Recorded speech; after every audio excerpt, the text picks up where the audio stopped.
Yeah. SpongeBob. No. This image is fucking crazy. Oh yeah. This is Man, awesome. This guy. Oh Unreal. my goodness. This is like Eric Bennett porn right here. Ooh, okay. This is the shit right here. It's amazing. Okay. Wow. Yeah. Leaves, take it in. foam, amazing contrast, beautiful color. Yeah, So is Stephen Patterson related to Freeman Patterson anyway? That's a stupid No. question, but okay. No, it's not stupid. He gets asked that a lot. No. Well, I thought viewers might wonder too. So Oh, of course. Yeah. So he used to use Stephen Scott Patterson just to separate that, but not that it would matter. because I had never heard of Stephen Patterson until you submitted these images. It's so sad that he is unbelievable. I mean, He was an instant follow. I'm following him now. But he's he just blows me away with everything he does, and he's extremely talented.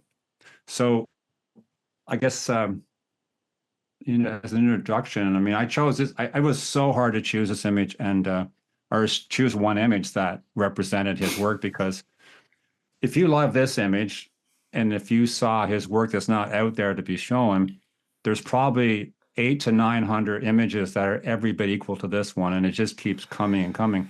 So it's a shame that he's not out there he's not out there in the world. But the thing is, let me just start off by saying that just imagine he attended an Ernst Haas workshop in September 1985. And that was Ernst Haas's very last workshop. But it was the next year was his last workshop, and he passed on in 80. Wow. I think it was in 85. Yeah. And so what do you know about this photo? Was it shot on film? How long ago? It was shot on, I believe it was shot on film. And I have to ask him what that. Really? Because he's the same as the depth me. is incredible. Yeah. And these are all real leaves. These are like a lot of oak leaves falling down. So he didn't clone them in there.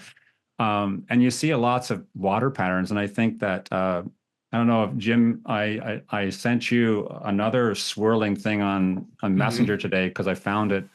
And I keep finding more and more work of it, but I know him quite well. So we first met in 1989 and we've been friends ever since. So that's like 35 years ago. And his images, he has 19 images. Let me see.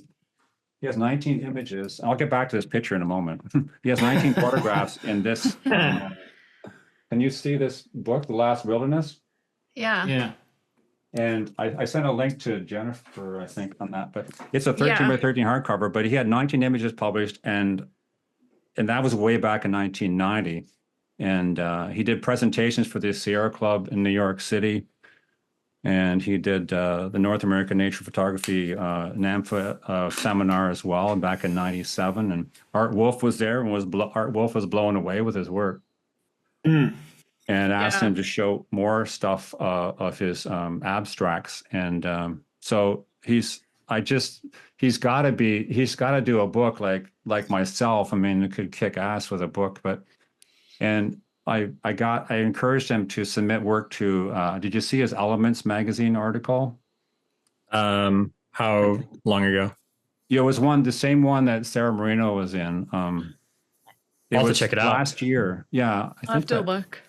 Yeah, it was okay. And so when he was doing we were just Zooming together, and he was just showing me work, and he was showing me so much work that just blew me away. And I've known his stuff from all the time. We taught together many, many years. We've done workshops together, and we've done all these conferences, and from Vancouver all the way across to Halifax.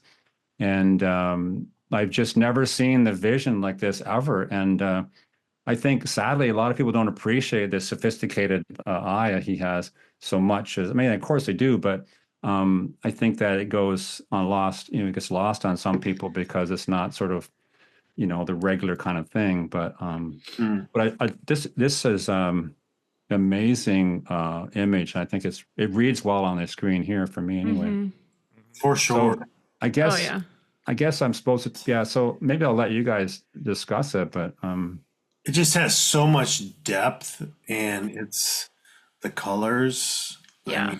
That when I first met him in '89, it was a conference. It's called Camera Canada College. It's put on it's just like all the other conferences where you have keynote speakers in classrooms to choose from, and it's over a four day weekend thing. And So first time I saw his work, he was doing a slow dissolve, and just after he came back from his workshop with Ernst Haas, and he was doing this slow dissolve, and it was, oh my God, it just blew me away. And so many people didn't understand because it was a way too artsy for some people, but it was so amazing. And so I'm unfortunate we've become friends since then, and I've chat a lot, and he's very much like me. We're kind of scattered, and that's a good, I mean, that's a good thing, because if we didn't have those personalities, we wouldn't create the work we create.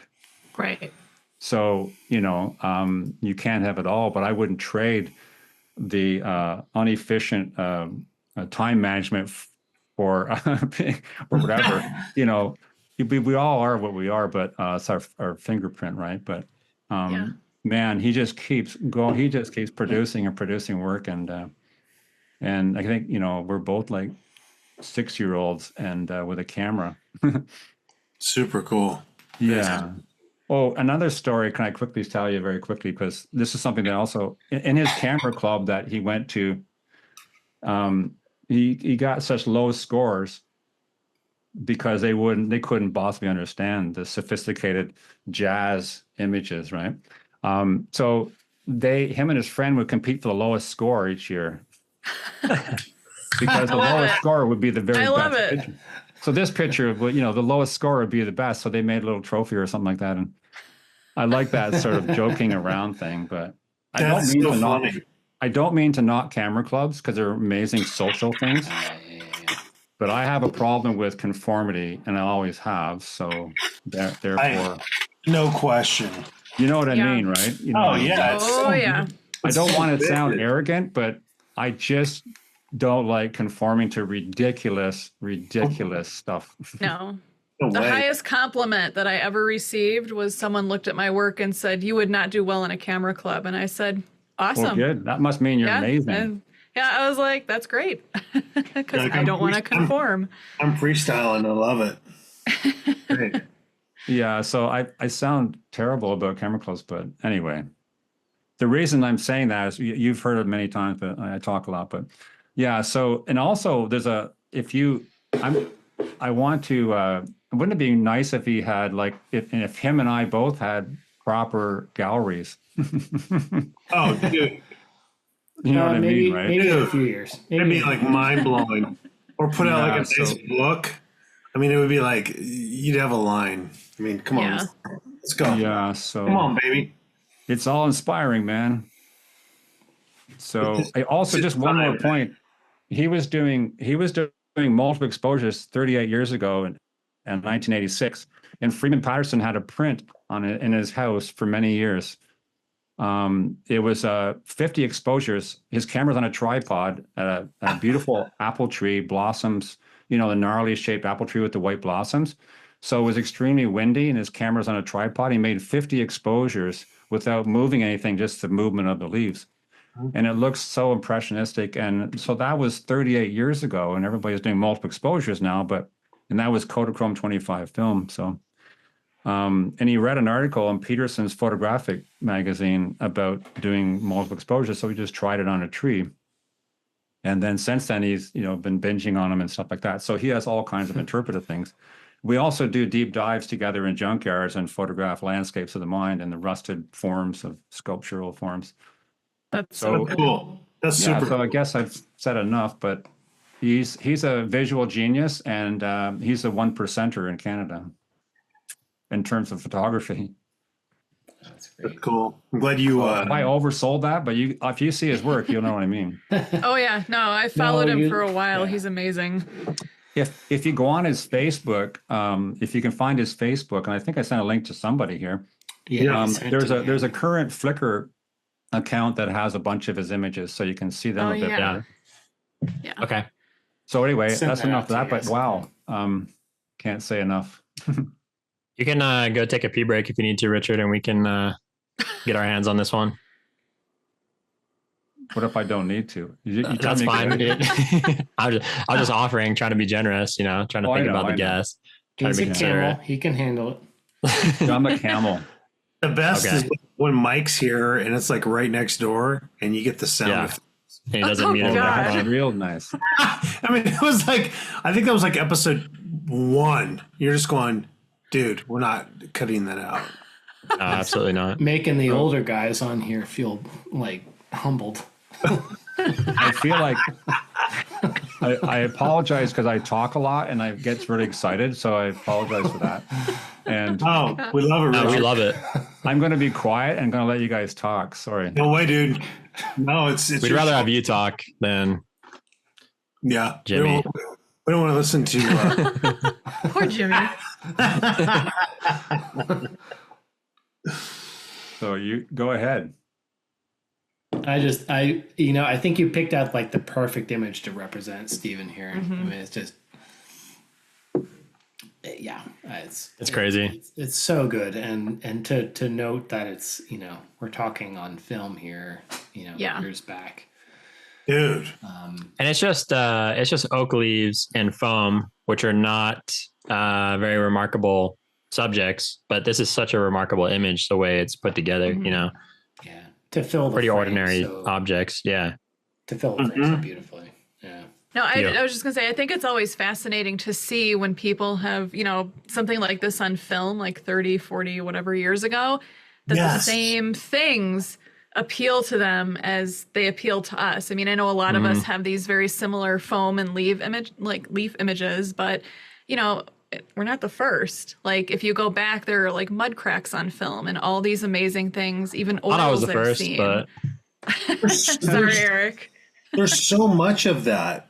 Like, yeah. that you look at and you're like, wait a minute, this was shot back in the 70s? Or Yeah. 60s? But it just comes down to the same visual elements, like a repeated pattern of lines with very stark, white and black contrast. That's like Right. irresistible. And then these polka dots of all these nice orange contrasting colors on top of that. Like, Yeah. anybody can appreciate that from any generation. Mm-hmm. Yeah, it's timeless.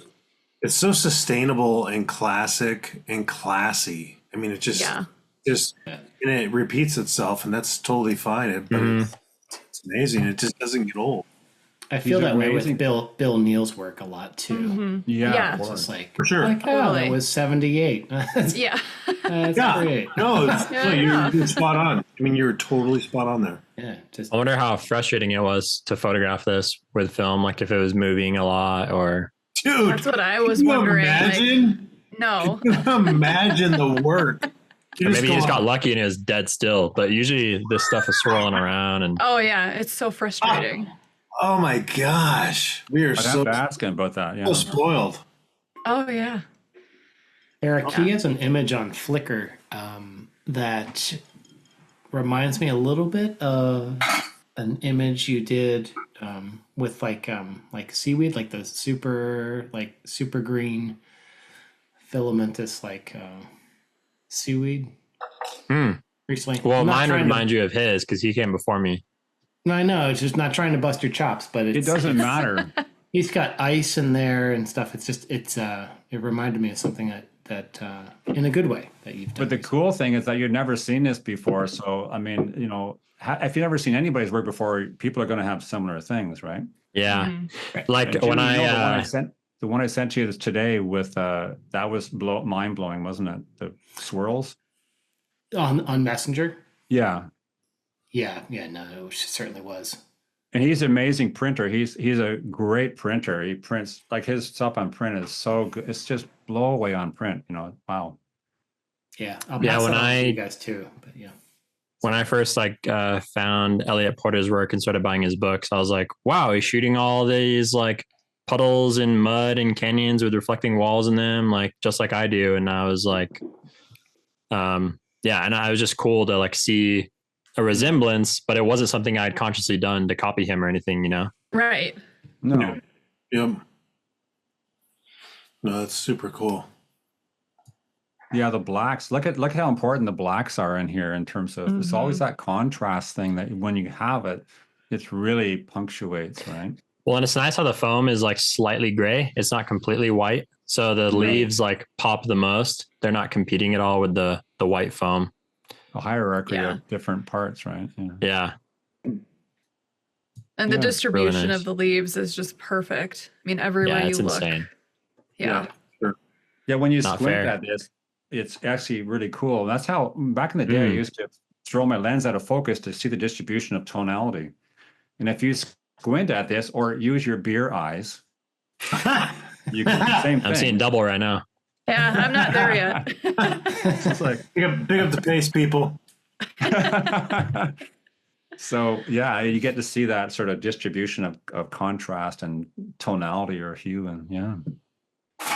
Wow. Yeah, really nice.